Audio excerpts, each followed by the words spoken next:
Matthew chapter 22. Yeshua answered and spoke to them again in parables, saying, The kingdom of heaven may be compared to a king who made a wedding feast for his son. He sent out his servants to call those who were invited to the wedding feast, but they wouldn't come. Again, he sent out other servants, saying, Tell those who were invited, Look, I've prepared my meal. My oxen and fattened cattle are killed, and everything is ready. Come to the wedding feast. But paying no attention, they went away, one to his own farm, another to his business. And the rest grabbed his servants, humiliated them, and killed them. Now the king became furious. Sending his troops, he destroyed those murderers and set fire to their city. Then he said to his servants, The wedding feast is ready, but those who were invited were not worthy. So go into the highways and byways and invite everyone who you find to the wedding feast. And those servants went out into the highways and gathered together all they found, both bad and good, and the wedding was filled with guests. But when the king came in to look over the guests, he saw a man there who wasn't dressed in wedding clothes. Friend, he said to him, how did you get in here without wedding clothes? But the man was silent. Then the king said to his servants, Tie him up hand and foot and throw him into outer darkness. In that place will be weeping and gnashing of teeth. For many are called, but few are chosen. Then the Pharisees went and plotted how they might trap him with a word. And they sent to him some of their disciples along with the Herodians, saying, Teacher, we know that you are honest and teach the way of God in truth. Well, what others think doesn't concern you, for you do not look at men's appearance. Tell us, therefore, what do you think? Is it permitted to pay taxes to Caesar or not? But Yeshua, knowing their wickedness, said, Why are you testing me, you hypocrites? Show me the tax money. So they brought him a denarius. And he said to them, Whose image is this, and whose inscription? Caesar's, they said to him. Then he said to them, Give therefore to Caesar the things that are Caesar's, and to God the things that are God's. And hearing this, they were amazed. So they left him and went away. On that day, Sadducees, who say there is no resurrection, came to Yeshua and questioned him, saying, Teacher, Moses said, if someone dies having no children, his brother as next of kin shall marry his widow and father children for his brother. Now there were 7 brothers among us. And the first married and died, and having no offspring, left his wife to his brother. In the same way also the second and the third down to the 7th. Last of all the woman died. So in the resurrection, whose wife of the 7 will she be? For they all had married her. But answering, Yeshua said to them, You've gone astray, because you don't understand the scriptures or the power of God. For in the resurrection they neither marry nor are given in marriage, but are like angels in heaven. But concerning the resurrection of the dead, haven't you read what was spoken to you by God, saying, I am the God of Abraham, and the God of Isaac, and the God of Jacob? He is not the God of the dead, but of the living. When the crowds heard this, they were astounded at his teaching. But the Pharisees, when they heard that Yeshua had silenced the Sadducees, gathered together in one place. And testing him, one of them, a lawyer, asked, Teacher, which is the greatest commandment in the Torah? And he said to them, You shall love Adonai your God with all your heart and with all your soul and with all your mind. This is the first and greatest commandment. And the second is like it. You shall love your neighbor as yourself. The entire Torah and the prophets hang on these 2 commandments. Now while the Pharisees were gathered together, Yeshua asked them a question, saying, What do you think about the Messiah? Whose son is he? David's, they said to him. Then how is it, he says to them, that David by the Ruach calls him Lord? For he says, Adonai said to my Lord, Sit at my right hand until I put your enemies under your feet. If David then calls him Lord, how is he his son? No one was able to answer him a word, nor did anyone dare from that day to question him any longer.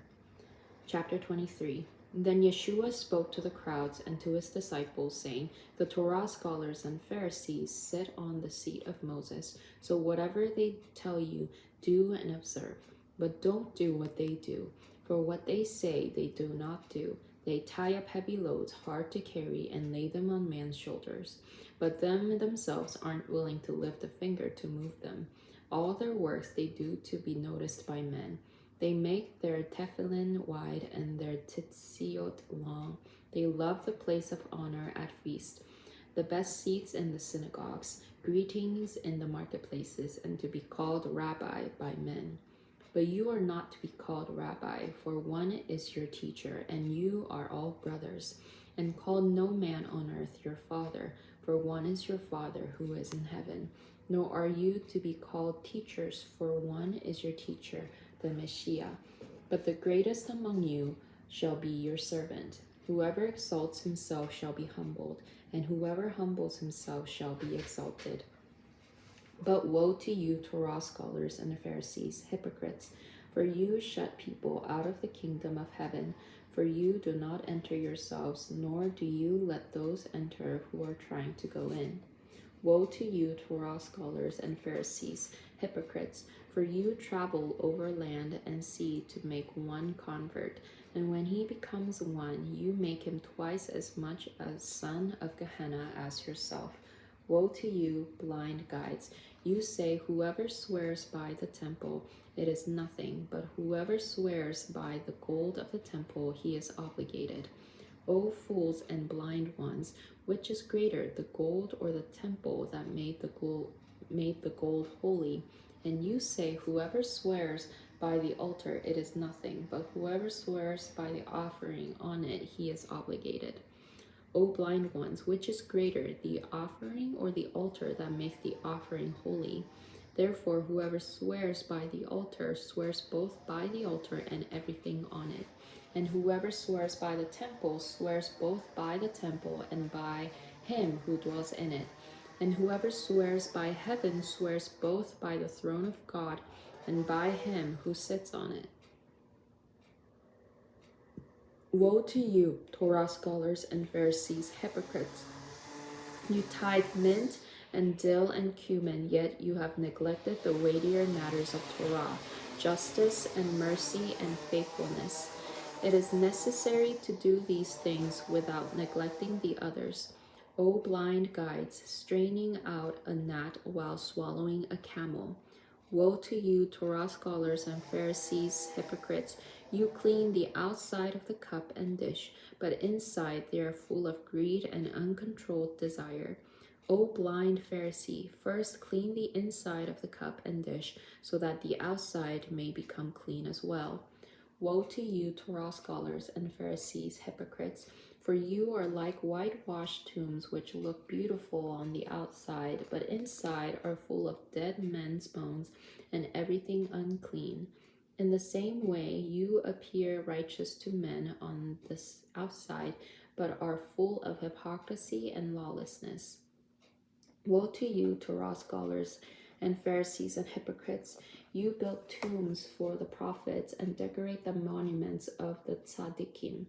And you say, if we'd been alive in the days of our forefathers, we wouldn't have been partners with them in shedding the blood of the prophets.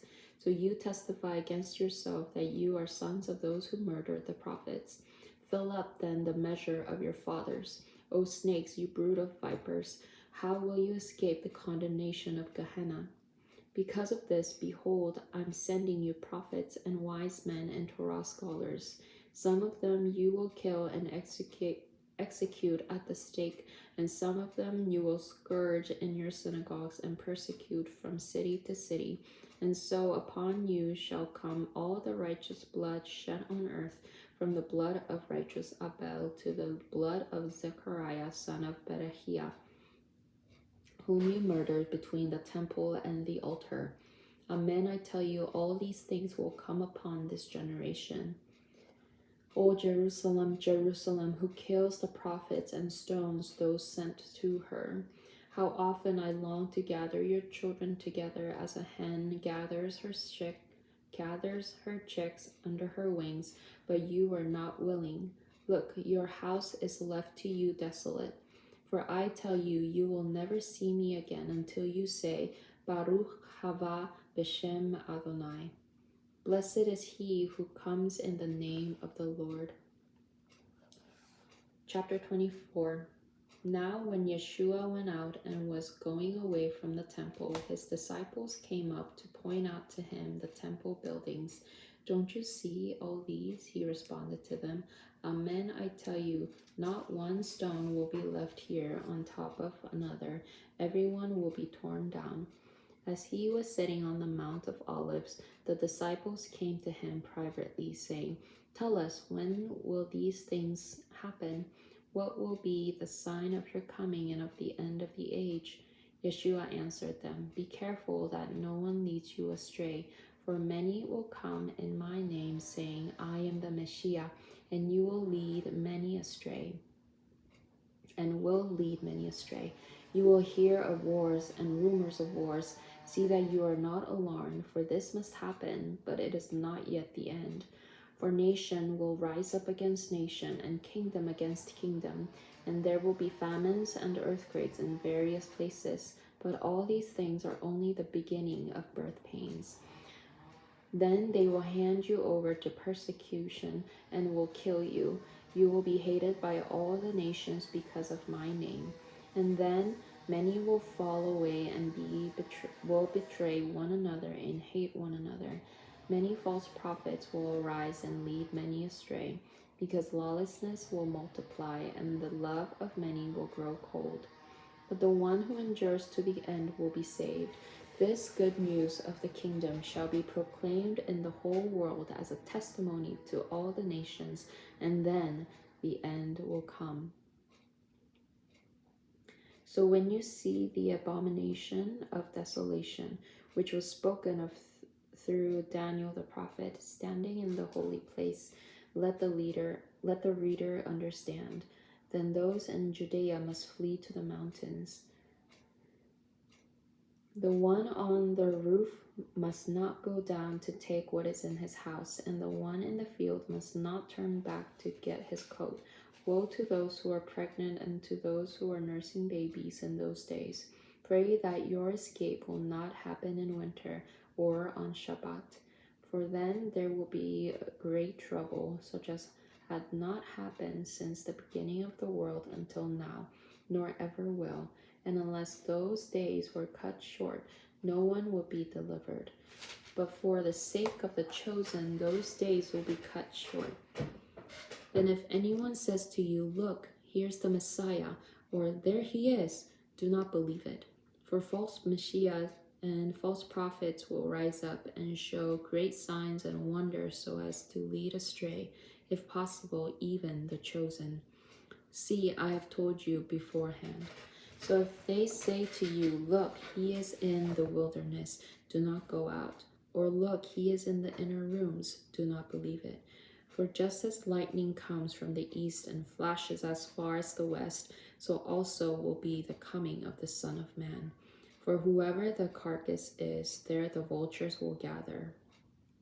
But immediately after the trouble of those days, the sun will be darkened and the moon will not give its light. The stars will fall from heaven and the powers of the heavens will be shaken. Then the sign of the Son of Man will appear in heaven, and then all the tribes of the land will mourn, and they will see the Son of Man coming on the clouds of heaven with great power and great glory. He will send out his angels with this great shofar, and they will gather together his chosen from the four winds, from one end of heaven to the other. Now learn the parable from the fig tree. When its branch becomes tender and puts forth leaves, you know that summer is near. So also when you see all these things, know that it is near at the door. Amen, I tell you, this generation will not pass away until all these things happen. Heaven and earth will pass away, but my words will never pass away. But of that day and hour no one knows, not even the angels of heaven, nor the Son, except the Father alone. For just as the days of Noah were, so will be the coming of the Son of Man. For in those days before the flood, they were eating and drinking, marrying and giving in marriage, until the day Noah entered the ark. And they did not understand until the flood came and swept them all away. So shall it be at the coming of the Son of Man. Then 2 men will be in the field, one taken and one left. 2 women will be grinding at the mill, one taken and one left. Therefore stay alert, for you do not know what day your Lord is coming. But know this, that if the master of the house had known what time the thief was coming, he would have kept watch and not let his house be broken into. So you also must be ready, for the Son of Man is coming at an hour you do not expect. Who then is the faithful and wise servant whom the master put in charge of his household to give them food at the proper time? Blessed is that servant whose master finds him so doing when he comes. Amen, I tell you, his master will put him in charge of all his possessions. But if that wicked servant says in his heart, my master is taking a long time, and he begins to beat his fellow servants, and he eats and drinks with drunkards, the master of that servant will come on a day when he does not expect him, at an hour he does not know, and he will cut him in two and assign his place with the hypocrites, where there will be weeping and gnashing of teeth. Chapter 25. Then the kingdom of heaven will be like 10 virgins who took their lamps and went out to meet the bridegroom. 5 of them were foolish, and 5 were wise. For when the foolish ones took their lamps, they took no oil with them, but the wise ones took oil in jars along with their lamps. Now while the bridegroom was taking a long time, they all got drowsy and started falling asleep. But in the middle of the night there was a shout, "Look, the bridegroom, come out to meet him." Then all those virgins got up and trimmed their lamps. Now the foolish ones said to the wise, "Give us some of your oil, since our lamps are going out." But the wise ones replied, "No, there won't be enough for us for you. Instead, go to those who sell and buy some for yourselves." But while they were going off to buy, the bridegroom came, and those who were ready went in with him to the wedding feast, and the door was shut. Now later the other virgins came, saying, "Sir, sir, open up for us." But he replied, "Amen, I tell you, I do not know you. Therefore stay alert, for you know neither the day nor the hour. For it is like a man about to go on a journey. He called his own servants and handed over his possessions to them. To one he gave 5 talents, to another 2, and to another 1, each according to his own ability. Then he went on his journey. Immediately the one who had received the 5 talents went and traded with them and gained 5 more. In the same way, the one with 2 gained 2 more. But the one who received 1 went off and dug a hole in the ground and hid his master's money. Now after a long time, the master of those servants came and settled accounts with them. The one who had received the 5 talents came up and brought another 5 talents, saying, "Master, you handed me 5 talents. Look, I've gained 5 more." His master said to him, "Well done, good and faithful servant. You are faithful with a little, so I'll put you in charge of much. Enter into your master's joy." The one who had received the 2 talents also came up and said, "Master, you handed me 2 talents. Look, I've gained 2 more." His master said to him, "Well done, good and faithful servant. You are faithful with a little, so I'll put you in charge of much. Enter into your master's joy." Then the one who had received the 1 talent also came up and said, "Master, I knew that you are a hard man, reaping where you didn't sow and gathering where you scattered no seed. So I was afraid, and I went off and hid your talent into the ground. See, you have what is yours." But his master responded, You wicked, lazy servant, you knew that I reap where I didn't sow and gather where I scattered no seed. Then you should have brought my money to the brokers, and when I came, I would have received it back with interest. Therefore, take the talent away from him and give it to the one who has the 10 talents. For the one who has more shall be given, and he shall have an abundance. But from the one who does not have, even what he does have shall be taken away. Throw the worthless servant out into the outer darkness, where there will be weeping and gnashing of teeth. Now when the Son of Man comes in his glory, and all the angels with him, then he will sit on his glorious throne. All the nations will be gathered before him, and he will separate them from one another, just as the shepherd separates the sheep from the goats. And he will put the sheep on his right, but the goats on his left. Then the king will say to those on his right, Come, you who are blessed by my Father, inherit the kingdom prepared for you from the foundation of the world. For I was hungry, and you gave me something to eat. I was thirsty, and you gave me something to drink. I was a stranger, and you invited me in. I was naked, and you clothed me. I was sick, and you invited me, and you visited me. I was in prison, and you came to me. Then the righteous will answer him, Lord, when did we see you hungry and feed you, or thirsty and give you something to drink? And when did we see you a stranger and invite you in, or naked and clothe you? When did we see you sick or in prison and come to you? And answering, the king will say to them, Amen, I tell you, whatever you did to one of the least of these, my brethren, you did it to me. Then he will also say to those on the left, Go away from me, you cursed ones, into the everlasting fire which has been prepared for the devil and his angels. For I was hungry, and you gave me nothing to eat. I was thirsty, and you gave me nothing to drink. I was hungry, and you gave me nothing to eat. I was thirsty, and you gave me nothing to drink. I was a stranger, and you did not invite me in. Naked, and you did not clothe me. Sick and in prison, and you did not visit me. Then they too will answer, saying, Lord, when did we see you hungry or thirsty or a stranger or naked or sick or in prison and did not care for you? Then he will answer them, saying, Amen, I tell you, whatever you did not do for one of the least of these, you did not do for me.